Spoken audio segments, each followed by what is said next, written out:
उसके बाद आता है टॉपिक अपना मेंडल ऑब्जर्वेशन कि मेंडल ने जब एक टाल प्लांट को ड्वार्फ से क्रॉस करवाया तो उसको क्या क्या ऑब्जर्वेशन वहाँ से मिली। Mendel observe that in a cross involving tall and dwarf plant, मतलब जब एक टाल प्लांट को ड्वार्फ से मेंडल ने क्रॉस करवाया, मतलब इसके पोलन को इसको टाल करवाए, तो क्या हुआ, all the plants in F1 generation were tall, तो मतलब इसको जो ये पहली जनरेशन मिली F1 जनरेशन, इसमें सारे प्लांट क्या मिले, इसको टाल मिले। लेकिन बेटा हम इनको प्योर टाल नहीं कह सकते, क्योंकि प्योर टाल तो बेटा ये है, प्योर प्लांट वो होता है जिसके लिए कैरेक्टर के लिए, या फिर प्योर कैरेक्टर वो होता है जिसके लिए जो कोडिंग जीन होते हैं दोनों सेम हो।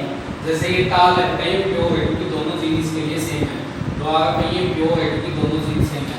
लेकिन यहाँ पे ये दोनों जीन एक ड्वार्फ से है, टाल से है, तो टाल तो होगा क्योंकि टाल बेटा डोमिनेंट कैरेक्टर है, और डोमिनेंट कैरेक्टर हमेशा अपने आप को एक्सप्रेस करता है F1 जनरेशन में, तो मतलब हाइब्रिड टाल मिलेंगे। तो इसने ये ऑब्जर्व किया कि भाई F1 जनरेशन में सारे टाल हैं। उसके बाद when F1 plants were self pollinated, और जब इनका बेटा इसने सेल्फिंग करवाई या सेल्फ पोलिनेशन करवाया तो दे प्रोड्यूस F2 जनरेशन। तो यहाँ से बेटा ये कौन सी जनरेशन बनी है, F2 जनरेशन बन गई। बेटा ये कौन सी जनरेशन बन गई है, F2 जनरेशन बन गई, which showed a ratio of 3 tall and 1 dwarf। अब बेटा सबसे पहले देखो ये क्रॉस को समझो, एक टाल प्लांट लिया है, ड्वार्फ लिया बेटा। टाल के लिए जीन क्या है, कैपिटल टी, ड्वार्फ इसका रिसेसिव है, इसके कंट्रास्ट में है, तो इसके लिए दोनों क्या हो जाएंगे, स्मॉल टी और स्मॉल टी। बेटा ये है पेरेंट्स। अब यहाँ से इनके गैमेट बनेंगे बेटा, तो गैमेट्स के अंदर क्या होगा, यहाँ पे दोनों जीन सेम है या फिर दोनों एलील कह लो सेम है, तो गैमेट के अंदर एक एलील जाएगा।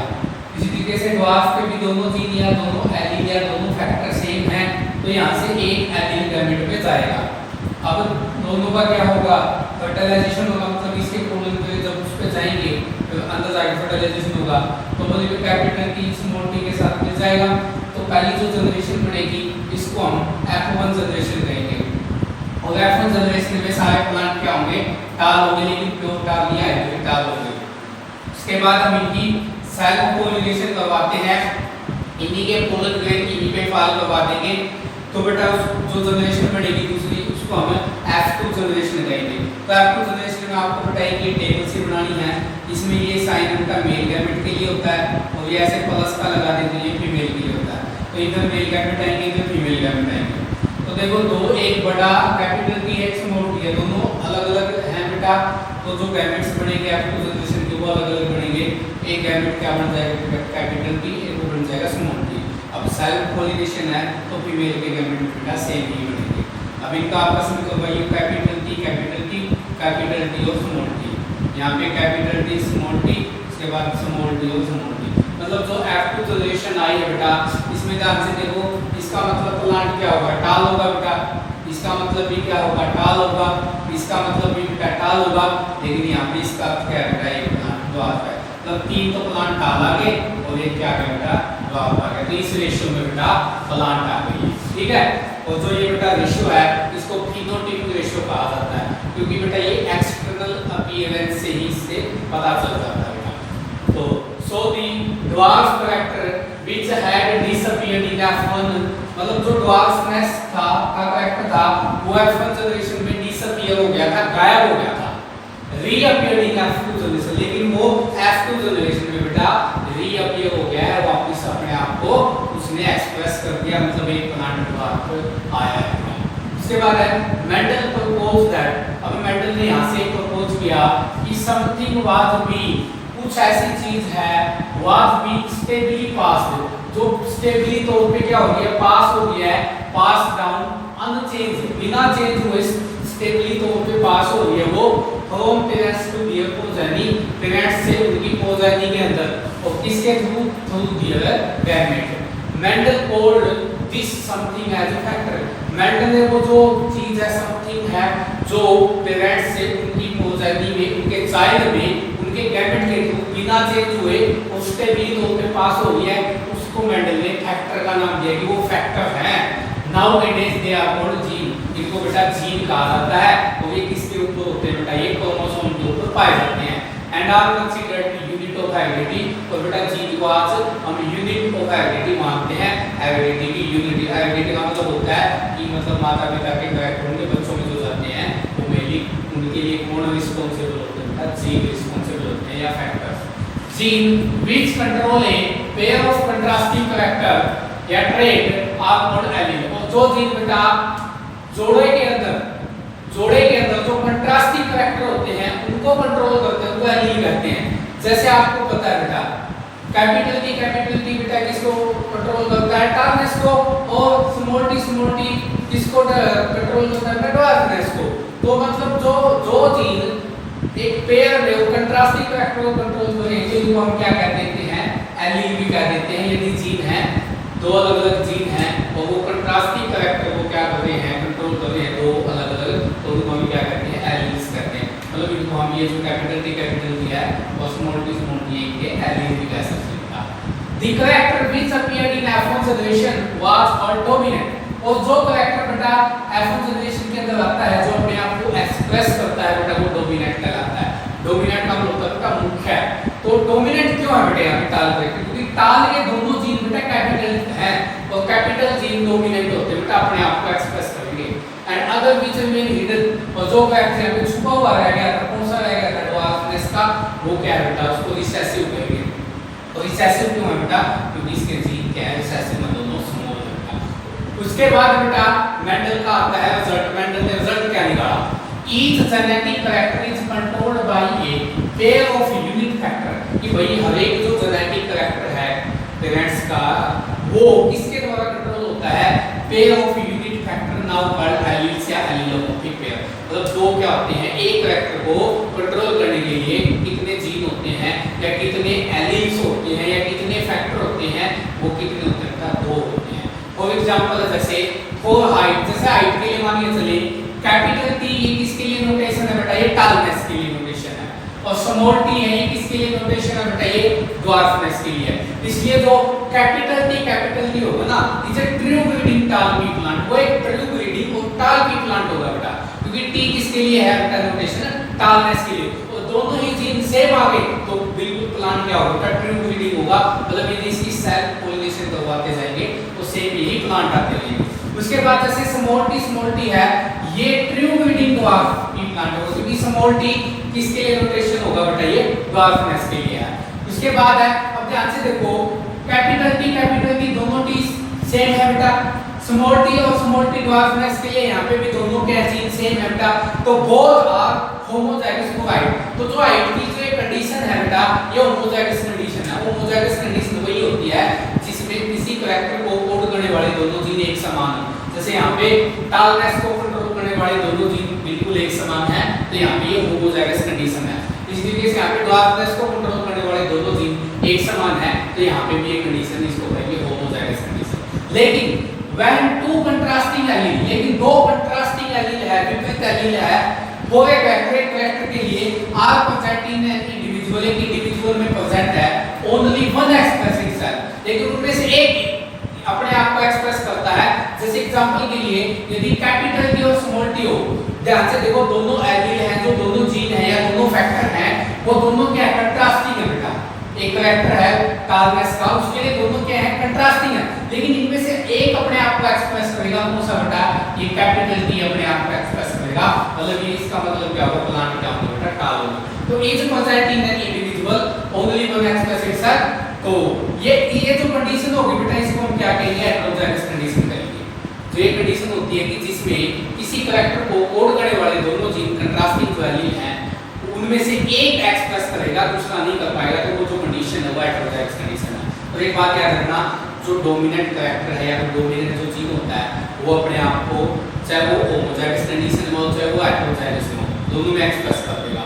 लेकिन जो रिसेसिव कैरेक्टर होता है बेटा, उसको अपने आप को एक्सप्रेस करने के लिए हमेशा होमोजाइगस कंडीशन में आना पड़ेगा। जैसे ड्वार्फ है, यहाँ पे कैपिटल स्मॉल टी है, तो ही अपने आप को एक्सप्रेस कर रहा है, यहाँ पे मतलब दोनों ड्वार्फ है। लेकिन यहाँ पे ध्यान से देखो, यहाँ पे एक कैपिटल टी आ गया, मतलब ये हेटेरोजाइगस कंडीशन है, यहाँ पे एक्सप्रेस नहीं कर पा रहा है। तो जो रिसेसिव कैरेक्टर है वो अपने आप को केवल होमोजाइगस कंडीशन में ही एक्सप्रेस कर पाएगा। उसके बाद दो टर्म आती बेटा the external appearance of a character is called phenotype. अब बेटा हमने जो एक्सटर्नल अपीयरेंस जो होती है, जैसे हमने टाल को डाल के क्रॉस करवाया तो हमें सारे टाल मिल गए। उसके बाद हमने इनकी सेल्फ पॉलिनेशन करवाई, F1 जनरेशन की तो हमें F2 जनरेशन मिल गई और F2 जनरेशन में बेटा 3 टाल आ गए एक बार पर। तो जो ये एक्सटर्नल अपीयरेंस है बेटा इसको क्या कहा जाता है, इसको कहा जाता है बेटा फिनोटाइप। फिनोटाइप का मतलब है मतलब हमें बाहर से देखने से पता चल गया इसका बेटा। लेकिन यदि हम किसी कैरेक्टर के रिगार्ड में फैक्टर की कंस्टिट्यूशन देखें, हम उसके जीन देखें तो उसको हम क्या कहेंगे, उसका जीनोटाइप कहेंगे। जैसे हम यहाँ पे देखें कैपिटल टी का मतलब क्या होगा, प्लांट टाल तो है लेकिन कैसा टाल होगा बेटा, वो प्योर टाल होगा। तो एक प्लांट क्या है बेटा हमारा प्योर टाल है, क्या है प्योर टाल। उसके बाद रेशियो में इसका मतलब क्या होगा, प्लांट टाल तो होगा लेकिन बेटा यहाँ पे प्योर टाल नहीं होगा क्योंकि एक यहाँ पे जिन तो आपसे क्या मतलब एक प्लांट ये हो गया हाइब्रिड टाल। इस तरीके से ये भी क्या होगा बेटा हाइब्रिड टाल होगा, मतलब दो प्लांट क्या होगा बेटा हमारे हाइब्रिड टाल हो गए। उसके बाद एक जो ये बच गया ये क्या होगा बेटा ड्वार्फ होगा, लेकिन कैसा ड्वार्फ होगा बेटा, दोनों जीन सेम है तो कैसा होगा बेटा प्योर ड्वार्फ होगा। तो जो ये रेशियो आ गया बेटा इसको हम कौन सा रेशियो कहेंगे, जीनोटाइपिक रेशियो कहेंगे, क्योंकि हमने यहाँ पे फैक्टर की जीन की कंस्टिट्यूशन देख लिया भाई कैरेक्टर के रिगार्ड। तो ये बेटा मेंडल के रिजल्ट थे। अब ये सारा जो भी एक्सपेरिमेंट किया, ये सारा एक्सपेरिमेंट करके मेंडल ने लास्ट में तीन क्या दे दिए बेटा, हेरिडिटी के कह लो या इनहेरिटेंस के बेटा तीन क्या दे दिए, लॉ दे दिए। सबसे पहला लॉ है बेटा लॉ ऑफ डोमिनेंस, दूसरा जो लॉ है बेटा वो आता है लॉ ऑफ सेग्रीगेशन और तीसरा जो लॉ है बेटा वो आता है law of independent. Hello students, उसके बाद बेटा मेंडल ने जो भी एक्सपेरिमेंट किए अपने गार्डन की के, तो वहाँ से जो भी उसका रिजल्ट निकला तो लास्ट में बेटा इसने इनहेरिटेंस के लॉ दे दिए, मेंडल्स लॉ ऑफ इनहेरिटेंस। तो सबसे पहला जो लॉ है बेटा वो आता है लॉ ऑफ डोमिनेंस, डोमिनेंसी का लॉ बेटा। इसमें हम बेटा एक मोनोहाइब्रिड क्रॉस का एग्जांपल लेके चलते हैं बेटा। मोनोहाइब्रिड का मतलब है हम केवल एक ही कैरेक्टर लेके चलेंगे, हम कौन सा लेके चलेंगे बेटा, हम स्टेम की हाइट का। तो हमने एक तो बेटा टाल पी प्लांट ले लिया, एक हमने ले लिया बेटा ड्वार्फ पी प्लांट ले लिया, दोनों बेटा पेरेंट्स हैं। टाल के लिए दोनों चीज क्या होंगे बेटा, कैपिटल टी होंगे, ड्वार्फ के लिए बेटा दोनों चीज स्मॉल टी होंगे। क्यों होंगे बेटा, क्योंकि टाल बेटा डोमिनेंट है और ड्वार्फ बेटा रिसेसिव है। डोमिनेंट कैरेक्टर के जीनों के साथ कैपिटल में लिखे जाते हैं, ड्वार्फ कैरेक्टर के जीनों के साथ स्मॉल लेटर के लिखे जाते हैं। अब यहाँ से गैमेट बनेंगे बेटा, इनके गैमेट के अंदर बेटा यहाँ पे दोनों सेम है तो यहाँ पे एक कैपिटल टी एंटर करेगा, यहाँ पे भी दोनों स्मॉल टी है तो यहाँ पे बेटा एक स्मॉल टी एंटर करेगा। उसके बाद बेटा दोनों का क्या होगा बेटा, फ्यूजन होगा या कह लो फर्टिलाइजेशन होगा, तो कैपिटल टी और क्या बनेगा बेटा स्मॉल टी, और जो जनरेशन बनेगी इसको कहेंगे बेटा F1 जनरेशन। तो जो बाकी F1 जनरेशन बनेगी उसमें ध्यान से देखो क्या बनी है कंडीशन, कैपिटल टी और स्मॉल टी। अब ध्यान से देखो कैपिटल टी है ये बेटा डोमिनेंट है, तो कैपिटल टी किसके लिए डिनोट करता है, टालनेस को। तो सीधी सी बात है बेटा F1 जनरेशन में सारे प्लांट क्या आएंगे, टाल आएंगे बेटा। लेकिन हम उनको प्योर टाल नहीं कहेंगे बेटा, क्योंकि प्योर टाल तो यहाँ पे है एक जीन वाहन से ही किया है, तो इसको हम प्योर टाल नहीं कहेंगे, क्या कहेंगे हाइब्रिड टाल कहेंगे बेटा। तो अब इसकी स्टेटमेंट कैसे लिखोगे बेटा आप, करेक्टर पहले या ट्रेट कह लो बेटा, जो गुण होते हैं, तो जो करेक्टर्स या जो ट्रेट्स होते हैं, गुण होते हैं माता पिता के, आर कंट्रोल्ड बाय, उनको कंट्रोल किया जाता है इसके द्वारा, यूनिट के द्वारा। यूनिट का मतलब होता है जोड़े के द्वारा, जो जोड़े होते हैं जिनको आप क्या कहते हैं बेटा, फैक्टर कह लो या फिर उनको हम क्या कहते हैं बेटा, चीज कहते हैं। तो जितने भी करेक्टर होते हैं उनको कौन कंट्रोल करते हैं बेटा, चीज कंट्रोल करते हैं, फैक्टर कंट्रोल करते हैं और जोड़े भी होते हैं। देयर आर टू फैक्टर हो एक करेक्टर। देखो ये बात लिख दी कि एक करेक्टर को कोड करने के लिए कितने जीन कितने फैक्टर होते हैं बेटा, दो होते हैं। इन्हें हाइब्रिड, लेकिन एक हाइब्रिड के अंदर बेटा ये टू फैक्टर, जो दोनों फैक्टर हैं बेटा आर डिसिमिलर, दोनों देखो अलग अलग है, एक कैपिटल है एक स्मॉल है, but only one of them express, लेकिन इनमें से एक अपने आप को एक्सप्रेस करेगा कॉल्ड डोमिनेंट, उसको हम क्या कहेंगे, डोमिनेंट कहेंगे। व्हाइल अदर रिमेन हिडन, लेकिन जो दूसरा है देखो ये वाला ड्वार्फ वाला, ये हिडन रहेगा, छुपा हुआ रहेगा, इसको हम क्या कहेंगे बेटा, रिसेसिव कहेंगे। तो यही था बेटा डोमिनेंसी का लॉ कि डोमिनेंट जो होगा वो अपने आप को एक्सप्रेस करेगा, रिसेसिव होगा जो अपने आप को एक्सप्रेस नहीं करेगा। ऑल्दो यद्यपि they have received A factor या जीन फ्रॉम ड्वार्फ प्लांट, मतलब ये तो कि यहाँ पे एक जीन ड्वार्फ से आया है, लेकिन फिर भी यहाँ पे टाल वाला ही अपने आप को एक्सप्रेस करेगा क्योंकि ये डोमिनेंट है बेटा। इन दी अबव क्लॉज टाल इज डोमिनेंट ओवर ड्वार्फ। यहाँ पे बेटा जो टाल है वो ड्वार्फ के ऊपर क्या है बेटा, डोमिनेंट है, क्योंकि टाल के जीन क्या है, डोमिनेंट है। उसके बाद नेक्स्ट जो आता है बेटा वो आता है लॉ ऑफ, उसके बाद आता है बेटा मेंडल का जो दूसरा लॉ है इनहेरिटेंस का, वो है लॉ ऑफ सेग्रीगेशन। इसमें हम मोनोहाइब्रिड कोर्स ही लेके चलेंगे, वही सेम लेके चलेंगे। हमने एक टाल पी प्लांट लिया, एक ड्वार्फ पी प्लांट लिया। इसके लिए दोनों जीन बेटा कैपिटल टी है, इसके लिए स्मॉल टी है।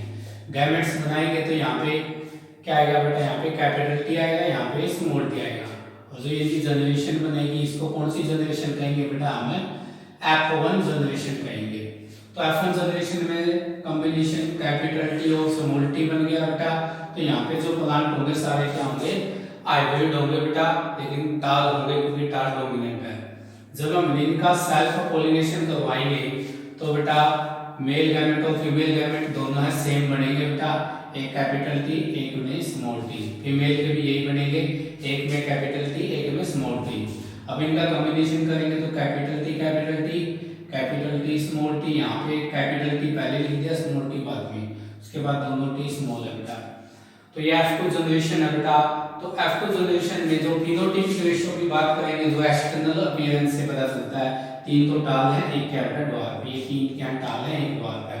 लेकिन जीनोटाइपिक रेशियो की बात करेंगे तो एक तो क्या है प्योर टाल है, दो क्या है हाइब्रिड टाल है, और एक क्या बेटा प्योर है ड्वार्फ है। तो अब इसकी स्टेटमेंट क्या है बेटा, सेग्रीगेशन शब्द का अर्थ होता है अलग होना बेटा। तो इट स्टेट दैट, ये लॉ इस बात को स्टेट करता है when the pair of contrasting factor, का मतलब दो कंट्रास्टिंग फैक्टर हैं, दो अलग अलग फैक्टर हैं या दो अलग अलग एलील हैं या जीन हैं, are brought together in hybrid. जैसे यहाँ पे हाइब्रिड बन गया, तो इस हाइब्रिड के अंदर दो कंट्रास्टिंग या दो विपरीत के हैं बेटा अलग अलग जीन हैं। तो दीज फैक्टर या जीन डू नॉट ब्लेंड या मिक्स अप। तो ये जो दोनों जीन हैं फैक्टर हैं, ये कभी भी एक दूसरे के साथ ब्लेंड नहीं होंगे, मतलब मिक्स अप नहीं करेंगे, बट सिंपली एसोसिएट देमसेल्फ, मतलब एक दूसरे के साथ बट सिंपली तौर पे एसोसिएट रहेंगे एंड रिमेन टुगेदर, एक साथ रहेंगे and separate at the time of gamete formation. ये इसकी बहुत इंपॉर्टेंट लाइन है कि जब यहाँ से F2 जनरेशन में गैमेट फॉर्मेशन का टाइम आएगा तो ये दोनों क्या हो जाएंगे, सेपरेट हो जाएंगे और डिफरेंट गैमेट के अंदर एंटर करेंगे। कैपिटल टी एक डिफरेंट गैमेट में एंटर करेगा और जो स्मॉल टी है ये एक डिफरेंट गैमेट के अंदर क्या करेगा बेटा, ये एंटर करेगा। तो यही बेटा लॉ है, लॉ ऑफ सेग्रीगेशन, कि जब एक हाइब्रिड में से हाइब्रिड के अंदर जो दो अलग अलग जीन होते हैं दोनों कभी भी मिक्स अप नहीं होंगे, सिंपली एसोसिएट रहेंगे और जब गैमेट फॉर्मेशन की टाइम आएगा तो वो सेग्रीगेट हो जाएंगे, अलग अलग गैमेट में एंटर कर जाएंगे। सो दी गैमेट्स आर ऑलवेज प्योर, इसलिए जो गैमेट बनेंगे हमेशा क्या बनेंगे बेटा, बिल्कुल प्योर बनेंगे यहाँ पे।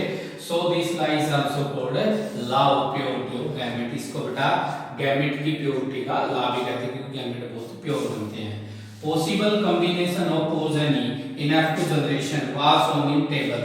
और जो F2 जनरेशन के अंदर पोजेनी की जो भी कॉम्बिनेशन आ रही है, कितने टाल हैं कितने ड्वार्फ हैं, वो एक टेबल की फॉर्म में दिखाई गई है। और ये टेबल किसने दी थी बेटा, आरसी पुनट ने दी थी। ये पूछ सकता है कि जो टेबल है F2 जनरेशन के अंदर वो किसने दी थी बेटा, वो आरसी पुनट ने दी थी ये table. The genotypic ratio of 1:1, मतलब एक जो प्लांट है बेटा वो प्योर टाल है, दो हाइब्रिड टाल है, एक बेटा क्या है प्योर ड्वार्फ है। तो जो ये पॉसिबल कॉम्बिनेशन है जीनोटाइपिक रेशियो का मोनोहाइब्रिड कोर्स का has been explained as a product of binomial expression ax plus by का सूत्र है। इसको मैथमेटिकली वे से हम एक बायनोमियल एक्सप्रेशन है बेटा ax जमा by का सूत्र, इसकी फॉर्म में एक्सप्रेस करेंगे। अब देखो इसको कैसे मैथमेटिकली, जैसे आप फिनोटाइपिक रेशियो लेके चलते हैं बेटा, फिनोटाइपिक रेशियो है 3/4, मतलब 4 में से 3 प्लांट क्या है बेटा टाल है, 1 बेटा क्या है ड्वार्फ है। तो इसको हम ऐसे लिख सकते हैं 1/4 कैपिटल टी का मतलब 4 में से 1 प्लांट क्या है बेटा, 4 में से 1 प्लांट क्या है बेटा प्योर टाल है। उसके बाद 2/4 का मतलब है 4 में से 2 प्लांट, इसका मतलब क्या आएगा हाइब्रिडाल है। या फिर इसको बेटा कैंसिल करेंगे तो कितना रहेगा ये बताइए, 1/2 बच जाएगा, कैंसिल हो गए तो मतलब 1/2 प्लांट कितने हैं, हाइब्रिडाल है। उसके बाद है 1/4 स्मॉल टी आपको बताइए प्योर ड्वार्फ, मतलब 4 में से एक प्लांट क्या है बेटा, प्योर ड्वार्फ है। तो मतलब ये आगे कंडीशन, रेशियो ये बढ़ गया 1/4 रेशियो 1/2 रेशियो 1/4, मतलब 4 में से एक प्लांट तो प्योर डाल है, 2 में से एक प्लांट हाइब्रिडाल है, ये कैंसिल करने के बाद आया है, और 4 में से एक प्लांट क्या है, प्योर ड्वार्फ है। अब यही सेम कंडीशन हम बायोलॉजिकल एक्सप्रेशन, देखो हमारे दो जीन हैं, एक तो कैपिटल टी एक स्मॉल टी है, तो हम ऐसे इसको इस फॉर्म में लिखेंगे 1/2 कैपिटल टी 1/2 स्मॉल टी।